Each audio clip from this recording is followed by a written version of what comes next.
ఎఫెసీయులకు రాసిన పత్రిక మొదటి అధ్యాయము మొదటి 7 వచనాలు. ఎఫెసీయులకు రాసిన పత్రిక 6వ అధ్యాయం 12వ వచనం. ఈ రెండు ఈరోజు సాయంత్రం మనం జాగ్రత్తగా గమనించాలి. నేను చదివేటప్పుడు జాగ్రత్తగా మీరు గమనించండి. ఎందుకంటే దీంట్లో పౌలు ఎంతో గంభీరమైనటువంటి విషయాలు చెప్తూ ఉన్నాడు. ఎఫెసీయులకు రాసిన పత్రిక మొదటి అధ్యాయము మొదటి 7 వచనాలు. దేవుని చిత్తము వలన క్రీస్తు యేసు అపోస్తులుడైన పౌలు ఎఫెసులోనున్న పరిశుద్ధులను క్రీస్తు యేసునందు విశ్వాసులైన వారికి శుభమని చెప్పి వాగినది. మన తండ్రి అయిన దేవుని నుండి ప్రభు అయిన యేసు క్రీస్తు నుండి మీకు కృపయు సమాధానమును కలుగును గాక. మన ప్రభు అయిన యేసు క్రీస్తు యొక్క తండ్రి యొక్క దేవుడు దింపబడును గాక. ఆయన క్రీస్తునందు పరలోకములో ఆత్మ సంబంధమైన ప్రతి ఆశీర్వాదమును మనకు అనుగ్రహించారు.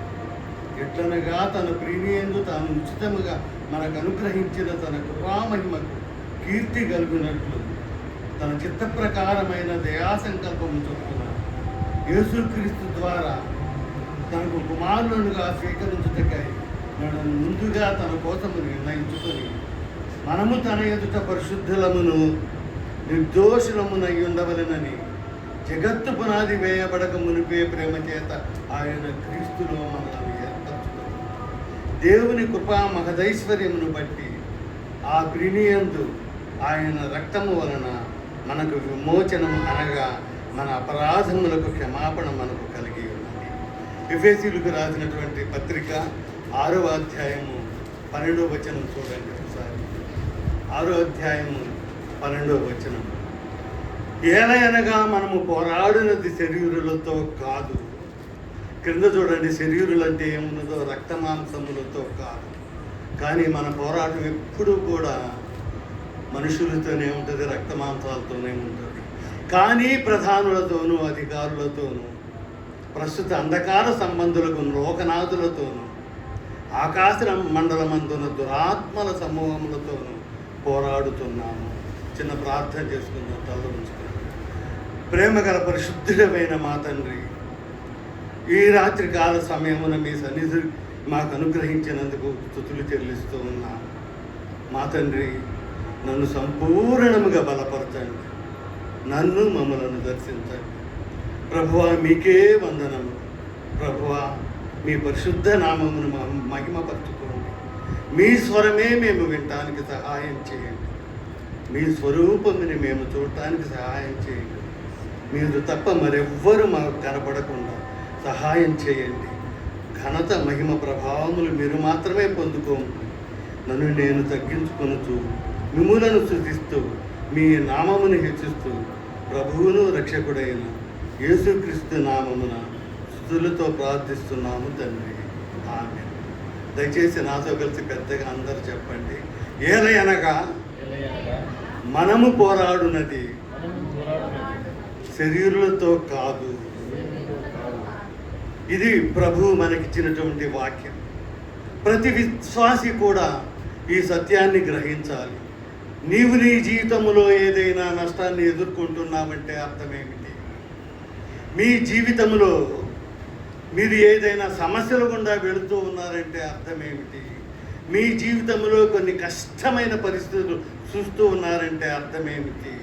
ఒకటే అర్థము, మీరు పోరాటంలో ఉన్నారని. You are in a serious war. మీరు పోరాటంలో ఉండి సాతాను దాడిని తట్టుకోలేక మనం ఏం చేస్తామంటే వాళ్ళ మీద వీళ్ళ మీద నిందలు వేస్తూ ఉంటాము. అది గ్రహించాలి. ఈ పోరాటంలో మీకు శత్రువులు శరీరులు కానే కాదు. మీరు ఇట్లా అనవచ్చు, నా భర్త ప్రాణం తీసేస్తున్నాడండి అని అనవచ్చు. లేకపోతే నా భార్య నా ప్రాణం తీసేసి మా సమాధిలో పెట్టేసిందని కూడా చెప్పవచ్చు. ఒకరి మీద చాలా కంప్లైంట్స్, చాలా దాడులు ఉంటూ ఉంటారు.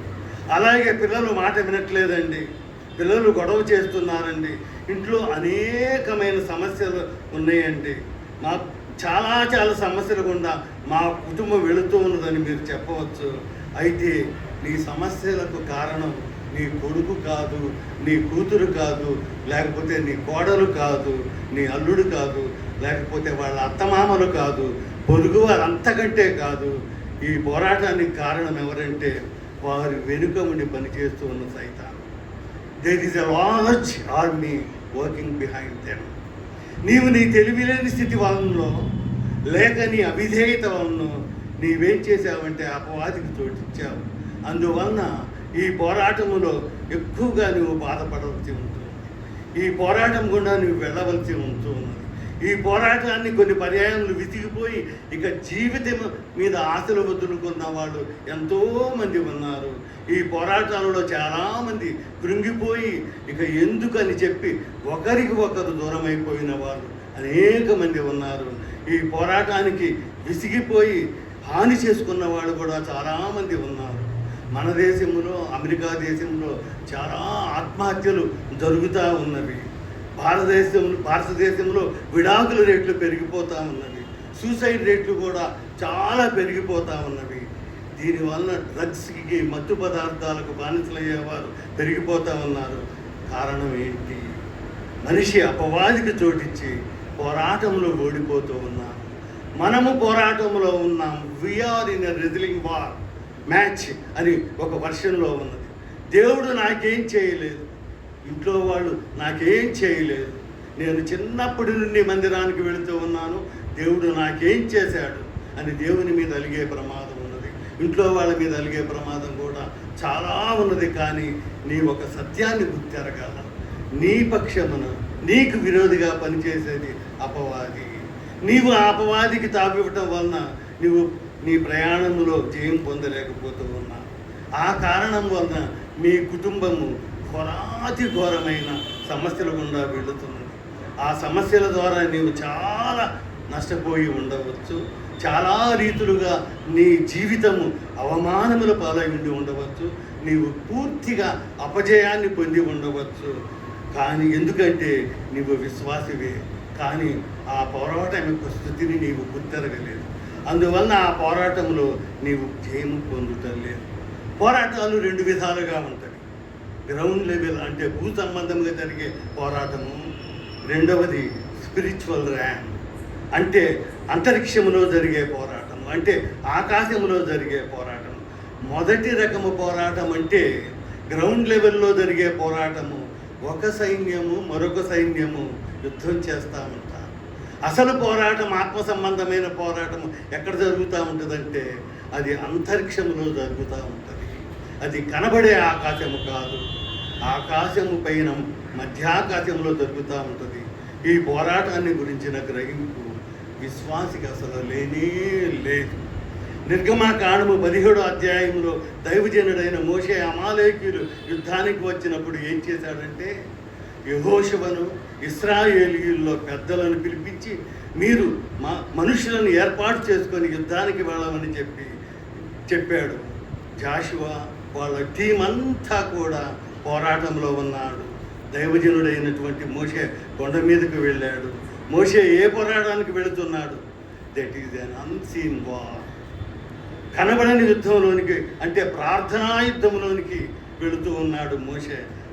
మన కన్నులు చూడలేని యుద్ధం అది అంతరిక్షంలో జరిగే ఘోరమైనటువంటి యుద్ధము. అది ఏంటంటే అది అపవాది దూతలు, దేవుని దూతలు యుద్ధం చేస్తూ ఉన్నారు. దైవజనుడైన మోషే చేతులు పైకెత్తి ప్రార్థించినప్పుడు ఏం జరుగుతూ ఉన్నదంటే అపవాది దూతలు ఓడిపోతున్నాయి, దేవుని దూతలు జయము పొందుతూ ఉన్నారు. దేవుని దూతలు జయం పొందినప్పుడు క్రింద యెహోషువకు ఏమి కలుగుతూ ఉన్నది? జయము కలుగుతూ ఉన్నది. చూడండి, there is an unseen link. ఆకాశంలో జరుగుతున్న అన్సీన్ పోరాటానికి, క్రింద భూమి మీద జరుగుతూ ఉన్నటువంటి పోరాటానికి దేవుడు ఒక లింక్ ఏర్పాటు చేశాడు. అది ఏమిటంటే దైవజనుడైన మోషే చేతులెత్తి ప్రార్థించినప్పుడు ఆ విజయాన్ని దాచి ఉంచాడు. నిర్గమాకాండము 17వ అధ్యాయం 11వ అధ్యాయం వచనం ఒకసారి చూడండి. నిర్గమాకాండము. మోషే తన చెయ్యి పైకెత్తినప్పుడు ఇశ్రాయేలీయులు గెలిచిరి. మోషే తన చెయ్యి దింపినప్పుడు అమాలేకీయులు గెలిచిరి. అది అందరూ గ్రహించటం లేదు. యెహోషువ యుద్ధం చేస్తున్నాడని అనుకుంటూ ఉన్నారు. యెహోషువ యుద్ధము నేర్పరితనము వలన జయం వస్తూ ఉన్నదని అనుకుంటూ ఉన్నారు. లేకపోతే ఇశ్రాయేలీయుల యొక్క ధైర్య సాహసాల వలన జయం వస్తూ ఉన్నది అనుకుంటూ ఉన్నారు. వాళ్ళ ధైర్య సాహసాల వలన యుద్ధ నైపుణ్యము వలన వారికి జయము రావటం లేదు. కానీ దేనిని బయటి జయము వస్తూ ఉన్నది? దైవజనుడైనటువంటి మోషే చేతులెత్తి ప్రార్థించటం వలన. మోషే ఇట్లా అన్నాడు అనుకోండి, మీరెందుకు ఓడిపోతూ ఉన్నారు? మీరు సరిగా యుద్ధం చేయటం లేదు. ఇందాక యుద్ధం బాగానే చేశారు కదా, ఇప్పుడు ఎందుకు ఇట్లా చేస్తూ ఉన్నారు అనుటలో ఉపయోగం లేదు. వాళ్ళ నేర్పరితనం వలన విజయం రావటం లేదు. That is an unseen link. అది ఈ రోజున ప్రభువు పిల్లలు గ్రహించడం లేదు. అది మొదటి పాయింట్. రెండో విషయము దాన్ని గ్రహించినా కానీ దానికి ప్రాముఖ్యత ఇవ్వటం లేదు. అందువలన వారి జీవితాలు అపజయమైపోతూ ఉన్నాయి. సమాధానమును కోల్పోయి భయంకరమైన పరిస్థితుల గుండా వెళుతున్నారు. మీరు ఇప్పుడు నాకు చెప్పండి, మీరింతవరకు బయటకు చెప్పకపోయినా కానీ ఇప్పుడు చెప్పండి, మీ జీవితాల్లో సాతానుడు జయం పొందాడా లేక మీరు జయం పొందారా? చెప్పండి, మాట్లాడండి, బహిరంగంగా చెప్పేసేయండి. ఎవరేమనుకోరు. ఎవరు జయం పొందుతూ ఉన్నారు? సాతానుడు జయం పొందుతూ ఉన్నాడు. నీవే సాతానుకు అవకాశం ఇచ్చావు. ఎందుకంటే నీవు ప్రార్థించినంతగా నీవు ప్రార్థించడం లేదు. నీవు పోరాటంలో ఉన్నావు అనే విషయాన్ని నీవు మర్చిపోయావు. మీరు ఈ 24 ప్రార్థనావస్థలు రాయవచ్చు. మీరు 24 కంప్లైంట్లు రాయవచ్చు. మా వాడు అసలు మాట వినడండి, మా వాడు చెప్పిన మాట వినడండి, మా వాడు ఎప్పుడు బైబిల్ చదవండి, ఇట్లా నీవెన్నో కంప్లైంట్స్ రాయవచ్చు. మా ఇంట్లో వాళ్ళు అసలు మాటే వినరండి, ఎప్పుడు సినిమాలు సీరియల్స్ అండి. వీటన్నిటికీ కారణం ఏంటి? వాళ్ళ తప్పు కానే కాదు. వారి వెనుక ఇంకొక ఆర్మీ పనిచేస్తారు. అది భయంకరమైన సైన్యం. ఆ ఆర్మీ విరోధముగా ఘోరముగా పనిచేస్తూ ఉన్నది. నీవేం చేస్తున్నావు? వాళ్ళని తిడుతూ వీళ్ళని తిడుతూ కూర్చో ఉంటూ ఉన్నావు.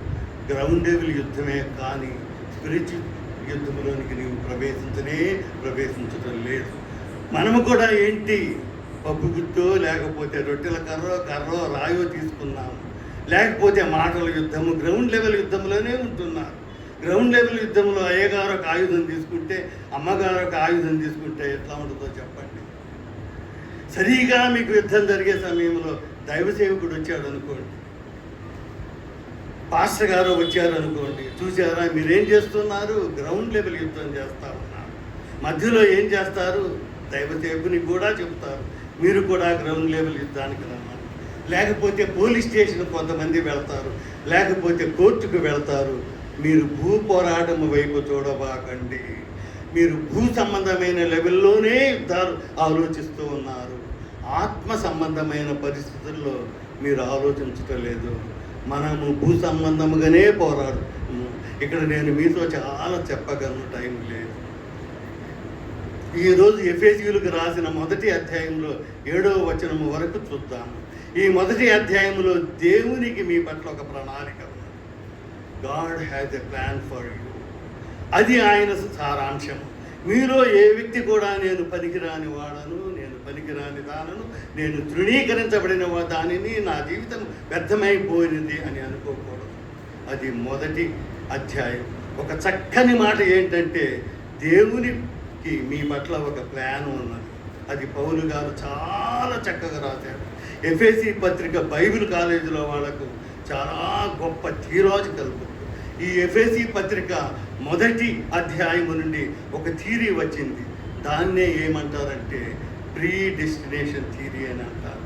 అంటే ముందుగానే దేవుడు నీ పట్ల నిర్ణయం తీసుకున్నాడు. ఇంగ్లాండ్ దేశంలో చాలామంది దైవజనులు ఉండేవారు. ఆ రోజుల్లో వారు దీని మీద చాలా వాదోపవాదాలు చేశారు. కొంతమంది ప్రీ డెస్టినేషన్ థియరీని అంగీకరించారు, కొంతమంది అంగీకరించలేదు. ప్రీ డెస్టినేషన్ థియరీ అంటే మీ అమ్మ కడుపులో నీవు పడకముందే దేవుడు నిన్ను నిర్ణయించుకున్నాడు లేక ఏర్పాటు చేసుకున్నాడు.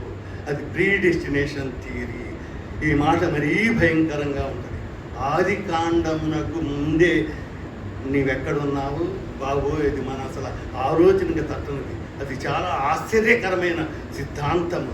నా అంశం ఏమిటంటే, నా ఉద్దేశం ఏమిటంటే, మీరందరూ పోరాటాన్ని నేర్చుకోవాలి. ఆదివారము మీరు మందిరానికి వెళ్ళేటప్పుడు ఎవరన్నా మిమ్మల్ని ఎక్కడికి వెళుతూ ఉన్నారని అడిగితే మీరు పోరాటానికి వెళుతూ ఉన్నారని చెప్పండి. మనం ఎల్లప్పుడూ పోరాటంలో ఉన్నాము. ద ప్రీ డెస్టినేషన్ థియరీని చెబుతాను. ముందుగా దేవుడు నిన్ను ఏర్పాటు చేసుకున్నాడు.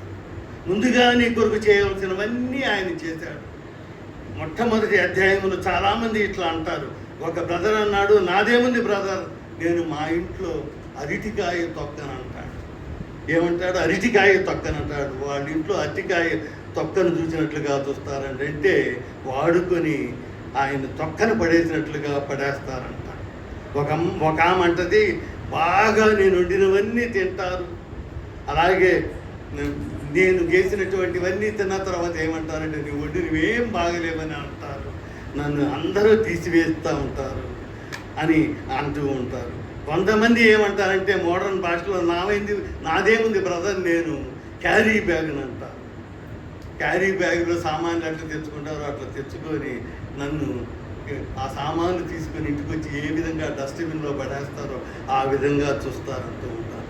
నీవు డస్ట్బిన్లో పడేటువంటి క్యారీ బ్యాగు కాదు, అరటికాయ తొక్కవంత కన్నా కాదు, నీవు దేవుని దృష్టిలో విలువైన వ్యక్తి. అది మొదటి అధ్యాయం యొక్క సారాంశం.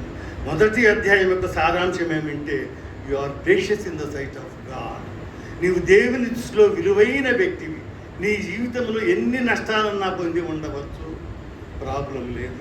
నీ జీవితంలో ఓడిపోయిన వ్యక్తివిగా నీవు ఉండి ఉండవచ్చు, నో ప్రాబ్లం. నీ జీవితంలో అనేకమైన పరిస్థితులకు నీవు లొంగిపోయిన వ్యక్తివిగా ఉండి ఉండవచ్చు, నో ప్రాబ్లం. అయినప్పటికీ నీవు విలువైన వ్యక్తివే. ఎప్పుడు నీవు దేవుని యొద్దకు వస్తే ఆయన నిన్ను విలువైన వ్యక్తిగా చేస్తాడు. ఆయన గొప్ప దేవుడు. You are placing in the sight of God. ఎఫెసీయులకు రాసిన మొదటి పత్రిక మొదటి 2 వచనాలు చూడండి. దేవుని చిత్తం వల్ల క్రీస్తు యేసు అపొస్తలుడైన పౌలు ఎఫెసులో ఉన్న పరిశుద్ధులను క్రీస్తు యేసునందు విశ్వాసులైన వారికి శుభమని చెప్పి వ్రాయునది మన తండ్రి అయిన దేవుని నుండి ప్రభువైన యేసుక్రీస్తు నుండి మీకు కృపయు సమాధానమును కలుగునుగాక. ఈ మొదటి 2 వచనాలు చాలా అద్భుతమైన ఇంట్రడక్షన్. ఇక్కడ గ్రీటింగ్స్, శుభవచనాలు చాలా అద్భుతముగా ఉన్నాయి. దేవుని చిత్తము వలన, ఇది చాలా అద్భుతమైన మాట. దేవుని చిత్తము వలన, దేవుని మనస్సు వలన నేను ఇది రాస్తూ ఉన్నాను. నేను ఇది లిఖించాను కానీ నేను రాయట్లేదు. ఇది ఎవరు చెప్తే రాస్తూ ఉన్నాను? దేవుడు చెప్పాడు కాబట్టి రాస్తూ ఉన్నాను, ఆయన చిత్తము వలన. కాబట్టి 6 అధ్యాయాలు మనం ఇంటికి వెళ్ళి ఎంత జాగ్రత్తగా చదవాలి. దీంట్లో ఉన్న మాటలన్నీ పౌలు గారు చెప్పినవి కాదు. నేను ఇది రాశాను కానీ ఏ విధంగా రాశాను? దేవుని మనసుతో రాశాను. దేవుడు చెప్తుంటే నేను రాశాను. దేవుని చిత్తము వలన, ఇది చాలా అద్భుతమైన మాట. దేవుని చిత్తము వలన నేను ఇది రాస్తూ ఉన్నాను. నా సొంత చిత్త ప్రకారము కాదు, నా మనసుతో నేను ఇది రాయట్లేదు, నా చేతితో రాస్తూ ఉన్నాను. కానీ తలంపులన్నీ కూడా ఇవి దేవుని తలంపులు. కాబట్టి ఈ 6 అధ్యాయాలను మనం అంత తేలిగ్గా చూడకూడదు. నా సొంత ఆలోచన నేను ఈ ఉత్తరం రాయడం లేదు, దేవుని చిత్తం వలన రాస్తూ ఉన్నాను. పౌలు గారు చెరసాల్లో నుండి రాస్తూ ఉన్నాడు. మరలా 2వ వచనం చదువమ్మ. మన తండ్రి అయిన దేవుని నుండి ప్రభువైన యేసుక్రీస్తు నుండి మీకు కృపయు సమాధానమును కలుగునుగాక. పౌలు గారి గ్రీటింగ్స్లో 2 మాటలు ఎప్పుడూ ఉంటాయి. కృప, సమాధానం, గ్రేస్ అండ్ పీస్. కృప 2 అక్షరాలు. కృపా సమాధానం, ఇవి ఎంతో అద్భుతమైనటువంటి మాటలు. ఈ 2 చాలా అద్భుతమైన గ్రీటింగ్స్. కృపా సమాధానం కొన్ని కోట్ల రూపాయలు కూడా ఈ 2 మాటలతో సమానం కావు. కృప లేకపోతే మానవ జీవితము వ్యర్థము, సమాధానము లేకపోతే మానవ జీవితానికి విలువ లేదు. కృపా సమాధానములు చాలా గొప్పవి. రిలయన్స్ అధినేతను మనం చూస్తే ఆయన మీద ఏదో తల మీద 100 బస్తాలు పెట్టినట్టుంటాడు. ఆయన మనసులో సమాధానం అనేది మనం చూడలేదు. భయంకరంగా నడుస్తూ పోతూ ఉంటాడు, ఎంతో స్పీడ్కి వెళ్ళినట్టుంటాడు, హుషారుగా ఉన్నట్టుంటాడు. కానీ తన తల మీద బస్తా బరువు పెట్టినట్టు ఉంటా ఉంటుంది. సమాధానం అనేది ఆయన ఎరగడు. దేవుని కృప ఆయనకి తెలియదు. ఈ 2 మాటలు ఎంత గంభీరమైనవో చెప్పలేను. ఈ మొదటి అధ్యాయం 3వ వచనం చూడండి. మన ప్రభువైన యేసుక్రీస్తు యొక్క తండ్రియగు దేవుడు స్తుతింపబడునుగాక. ఆయన క్రీస్తునందు పరలోక విషయములలో ఆత్మ సంబంధమైన ప్రతి ఆశీర్వాదమును మనకు అనుగ్రహించును. ఈ 3వ వచనాన్ని మనం కంఠస్థం చేయాలి. నేను దీని కొరకు చాలా పురాతనమైన 150 సంవత్సరాల క్రితం ఉన్నటువంటి బైబిల్స్ కూడా చూశాను. ఈ 2 వచనాల్లో రాయలేదు, మూలంలో ఇది 2 వచనాల్లో రాస్తున్నారు. ఎందుకంటే ఇది త్రిత్వాన్ని గురించి చెబుతూ ఉన్నారు. త్రిత్వాన్ని వేరు చేయకూడదు. మన ప్రభు అయిన యేసుక్రీస్తు యొక్క తండ్రి యొక్క దేవుడు స్తుతింపబడును గాక. అక్కడ కామా పెట్టుకోవాలి, పురుషుడా పెట్టకూడదు. ఆయన క్రీస్తునందు పరలోక విషయములో ఆత్మ సంబంధమైన ప్రతి ఆశీర్వాదం మనకు అనుగ్రహించాను. నాకు ఈ వచనం దగ్గరే ఆగిపోవాలని అనిపిస్తూ ఉన్నది. ఈ వచనాన్ని మీరు తప్పగా కంఠస్థం చేయండి. కొన్ని వచనాలు మీరు కంఠస్థం చేయాలి. ఆ వచనాలలో దాగి ఉన్న మకరాందాన్ని మనం పీల్చుకోవాలి. మన ప్రభువైన యేసుక్రీస్తు యొక్క తండ్రి యొక్క దేవుడు స్తుతింపబడును గాక. ఎందుకు ఇట్లా రాశాడు పౌలుగా ఆలోచించండి. ఎందుకు రాశాడంటే త్రిత్వం యొక్క సంపూర్ణతను తెలియపరచడానికి, త్రిత్వం యొక్క మాధుర్యమును, త్రిత్వం యొక్క మర్మమును గ్రహించడానికి ఆయన రాశాడు. మన తండ్రి యొక్క దేవుడు స్తుతింపబడును గాక. మన యేసుక్రీస్తు యొక్క తండ్రి ఎందుకు ఇట్లా అన్నాడంటే మన తండ్రిని మనము క్రీస్తు ద్వారానే తెలుసుకోవాలి. క్రీస్తు యేసు రాకపోతే మనకు తండ్రిని తెలియజేసేవారు ఎవ్వరూ లేరు. అందువలన తండ్రిని తెలియపరచుటకు క్రీస్తు యేసు ఈ లోకానికి వచ్చాడు. ఆయన క్రీస్తునందు పరలోక విషయములను, మనకు ఆశీర్వాదములను మనకు అందించాడు. ఒకే వాక్యమునందు త్రిత్వాన్ని ఇక్కడ ప్రస్తావించాడు. కాబట్టి మనం పురుషులను తీసేయాల్సింది. నేను చూశాను పురాతనమైన బైబిల్స్ నా దగ్గర ఉంటే వాటిల్లో చూసినప్పుడు ఒకే ఒక సెంటెన్స్లో ఉన్నది. కానీ తెలుగులో తర్జుమా చేసేటప్పటికి డెసిగ్రేస్ అనే క్రైస్తవ బ్రాహ్మణుడు ఇది రాసింది. ఆయన రెండు సెంటెన్స్ తీసుకున్నాడు త్రిత్వాన్ని వర్ణించడానికి. క్రీస్తు ప్రభువులో ప్రతి సమస్త ఆశీర్వాదాలను పెట్టి ఆయన మనకు అనుగ్రహించాడు. ప్రతి అనే మాటలో ఉన్న కొంచెము మాధుర్యాన్ని చెప్తాను, మీరు జాగ్రత్తగా చూడండి. ఈ ప్రతి అనే మాట ఎక్కడెక్కడ ఉందో మీరు చెప్పాలి. ఇక్కడ ఎఫెసీ 1వ అధ్యాయం 3వ వచనములో ప్రతి ఆశీర్వాదమును మనకు అనుగ్రహించాను, తరువాత ప్రతి అవసరమును తీర్చును. ఎక్కడున్నది? ఫిలిప్పీ 4:19 చూడండి. ఫిలిప్పీ 4:19లో దేవుడు తన ఐశ్వర్యము చొప్పున క్రీస్తు యేసునందు మహిమలో మీ ప్రతి అవసరమును తీర్చును, ప్రతి పాపము నుండి పవిత్రంగా చేయును. ఎక్కడున్నది? 1 యోహాను 1:7 చూడండి.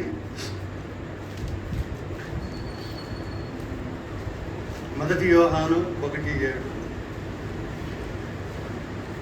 అయితే ఆయన వెలుగులోనున్న ప్రకారము మనమును వెలుగులో నడిచిన ఎడల మనము అన్యోన్య సహవాసము గలవారమై ఉందుము.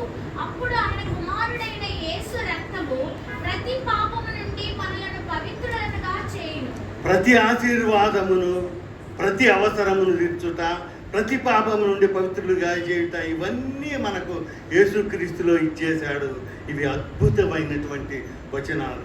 పరలోక సంబంధమైన ప్రతి ఆశీర్వాదమును క్రీస్తులో దేవుడు మనకి ఇచ్చేశాడు. మనమేం చేస్తున్నామంటే క్రీస్తుకు వెలుపల ఉన్నటువంటి ఆశీర్వాదాలు అన్నిటి కొరకు మనం చూస్తూ ఉంటాము. కానీ ఆశీర్వాదాలన్నీ ఎక్కడున్నాయి? క్రీస్తులో ఉన్నాయి. క్రీస్తుని అంగీకరించకుండా, మనము క్రీస్తుకు లోబడకుండా, క్రీస్తు ప్రభు మీ జీవితాలను సమర్పించకుండా, క్రీస్తు ప్రభు మార్గములో నడవకుండా, క్రీస్తుకు వెలుపటనే మనము ఏదేదో పొందుకోవాలని ప్రయత్నిస్తూ ఉన్నాము. There is nothing outside of the Christ. క్రీస్తు వెలుపట ఏమీ లేదు, క్రీస్తులో అంతా ఉన్నది. ఒకసారి కొలస్సీ 2:3 చూడండి. కొలస్సీ 2వ అధ్యాయం 3వ వచనము. బుద్ధి జ్ఞానముల సర్వ సంపదలు ఆయన యందే గుప్తములై ఉన్నవి. ఈ వచనాన్ని ఇంగ్లీష్లో ఒకసారి చూద్దాం. In whom are hid all the treasures of the wisdom and knowledge. Treasures అంటే మాట చాలా గొప్ప మాట. సంపదలు, కోట్ల కొలది సంపదలు ఆయనలో గుప్తములై ఉన్నవి. క్రీస్తుకు వెలుపట మీరు వెతికే వాళ్ళైతే మీరు నిరాశకు గురవుతారు. మీ జీవితాలలో చాలా నష్టపోయే ప్రమాదం ఉన్నది. ఎఫెసీ 1:4-6 వరకు చాలా గొప్ప అద్భుతమైన వచనాలు ఉన్నవి. ఎఫెసీ 1:4-6 వరకు. ఎట్లనగా తన ప్రియుని యందు తాను ఉచితముగా మనకు అనుగ్రహించిన తన కృపా మహిమకు కీర్తి కలుగునట్లు తన చిత్త ప్రకారమైన దయా సంకల్పము చొప్పున యేసుక్రీస్తు ద్వారా తనకు కుమారులుగా స్వీకరించుటకై మనలను ముందుగా తన కోసము నిర్ణయించుకొని మనము తన ఎదుట పరిశుద్ధులమును నిర్దోషులమునై ఉండవల్లని జగత్తు పునాది వేయబడక మునిపే ప్రేమ చేత ఆయన క్రీస్తులో మనలను ఏర్పరచుకొనెను. మీరు ముందుగా నిర్ణయించబడ్డారు. ఎందుకంటే భవిష్యత్తు తెలిసిన వాడు దేవుడు మాత్రమే. ఆయనకి భవిష్యత్తు తెలుసు, మానవులకి భవిష్యత్తు తెలియదు. అందువలన ఆయన ముందే నిర్ణయించబడ్డాడు. క్రీస్తులో మీరు ఏర్పరచబడ్డారు. ఎప్పుడు? జగత్తు పునాది వేయబడక ముందే. అది చాలా ఆశ్చర్యకరమైన విషయం. You are in the plan of God. నీవు దేవుని ప్రణాళికలో ఉన్నావు. ప్రేమ చేత ఆయన క్రీస్తు నిన్నులో ఏర్పరచుకున్నాడు. భూమి పునాదులు వేయబడక ముందే. అయితే ఏమి జరిగిందో తెలుసా? దేవుని ప్రణాళిక అంతా నాశనమైపోయింది. ఎందుకు? నీవెక్కడో అవిధేయుడవయ్యావు. ఎక్కడో నీవు దేవునికి అవిధేయురాలవయ్యావు. ఆదాము పట్ల దేవుని ప్రణాళిక ఏంటి? అవ్వ పట్ల దేవుని ప్రణాళిక ఏంటి? వారు సృష్టిలో మహారాజులాగా ఉండాలని, ఆదాము సృష్టిలో ఏలాలని, అవ్వ ఆదాము ప్రక్కన రాణిలాగా ఉండాలని. కానీ వారు ఏమైపోయారు? అవిధేయులైపోయారు, మోసానికి గురైపోయారు, దేవునికి అవిధేయులై తిరుగుబాటు చేశారు. The plan of God was completely destroyed. దేవుని ప్రణాళిక పూర్తిగా నాశనమైపోయినది. మానవ మాటలలో చెప్పలేనంత భయంకరమైనటువంటి శాపము వచ్చినది. వారు మాత్రమే కాదు, మానవ జాతి అంతా నాశనమవుటకు కారణమయ్యారు. నీ పట్ల దేవుని ప్రణాళిక ఎందుకు వ్యర్థమైపోయినది? దేవుడు మిమ్ములను ఎందుకు సంతోషము ఉండటానికి, ఆయనతో సమాధానం కలిగి ఉండటానికి, ఆయన మహిమకు కీర్తి కలగటానికి ఆయన మిమ్మల్ని ఎప్పుడో ఏర్పరచుకున్నాడు. కానీ ఎందుకు దేవుని ప్రణాళిక పూర్తిగా నాశనమైపోయింది? ఏడుస్తూ కూర్చోడానికి ఆయన మనల్ని ఏర్పాటు చేసుకోవాలి. నయోమి ఆ భయంకరమైనటువంటి దుఃఖంలోనికి వెళ్ళటానికి దేవుడు ఏర్పాటు చేసుకోవాలి. God has special plan for her. అయితే ఆమె చేతులారా తన కుటుంబానికి నష్టాన్ని కలిగించుకున్నది. ఈ మొదటి అధ్యాయంలో గురించి అనేక మాటలు మీతో చెప్తాను. మొదటి మాట, ద పర్పస్ ఆఫ్ గాడ్. దేవుని ఉద్దేశం ఏమై ఉన్నది? దేవుని ఎదుట నిర్దోషులముగా ఉండాలి. మనము తన ఎదుట పరిశుద్ధులమును నిర్దోషులై ఉండవలేనని. రేపు నీవు పరలోకములో ఎట్లా ఉండాలో తెలుసా? నీవు పరిశుద్ధుడవుగా ఆయన ఎదుట ఉండాలి. ఆ నూతన భూమిని, నూతన ఆకాశములో నీవు ఆ నిత్యత్వములో, ఆ మహామహిములో కిరీటధారుడవై ఆయన సింహాసనం ఎదుట నీవు నిలబడాలి. పరిశుద్ధమైన సంఘములో ఒక అవయవమై ఉండాలి. అదే దేవుని యొక్క ఉద్దేశము. రెండవది దేవుని యొక్క కార్యం. దేవుని కార్యం ఏంటి? ఆయన సొంత కుమారుని కల్వరులో వధించాడు. అబ్రహాము తన కుమారుణ్ణి చంపబోతే ఆపేశాడు. ఎందుకు? తన కుమారుణ్ణి దానికి వ్యతిరేకంగా ఉన్న కొండ మీదనే బలి ఇవ్వటానికి ఆయన నెరవేర్చాడు. పతనమైన ప్రణాళికను ఆయన తిరిగి నిర్మించడానికి, పతనమైన మానవ జీవితాన్ని తిరిగి కట్టడానికి దేవుడు ఎంతో గొప్ప కార్యం చేయాల్సిన అవసరత ఏర్పడ్డది. ఇక్కడ పౌలు గారు ఎఫెసీ 1:7 ఏమి రాశాడో చూడండి. దేవుని కృపా మహదైశ్వర్యమును బట్టి ఆ ప్రియుని యందు ఆయన రక్తం వల్ల మనకు విమోచనము, అనగా మన అపరాధములకు క్షమాపణ మనకు కలిగి ఉన్నది. దేవుని కృప వలన, డిస్ట్రాయిడ్ ప్లాన్ ఆఫ్ గాడ్, నాశనమైపోయిన దేవుని ప్రణాళికను తిరిగి పునరుద్ధరించడానికి ఆ ప్రియుని యందు చాలా దూరం ఆలోచిస్తున్నాడు పౌలు గారు. ఆయన రక్తము వలన, బై హిజ్ బ్లడ్, ఆయన చనిపోవాల్సిన అవసరత ఎందుకు వచ్చిందో తెలుసా? నీవు ఆయన దృష్టిలో విలువైన వ్యక్తివి. నీవు ఆయన దృష్టిలో ఎంతో ప్రాముఖ్యమైన వ్యక్తివి. ఈ రాత్రి కాలమున ప్రార్థన చేయగలరా? ప్రభువా, నా పట్ల మీ ప్రణాళిక ఏమై ఉన్నది? దేవుని అడగండి. యేసయ్య పాదాల యొద్దకు రాగలరా? ప్రార్థన చేయండి.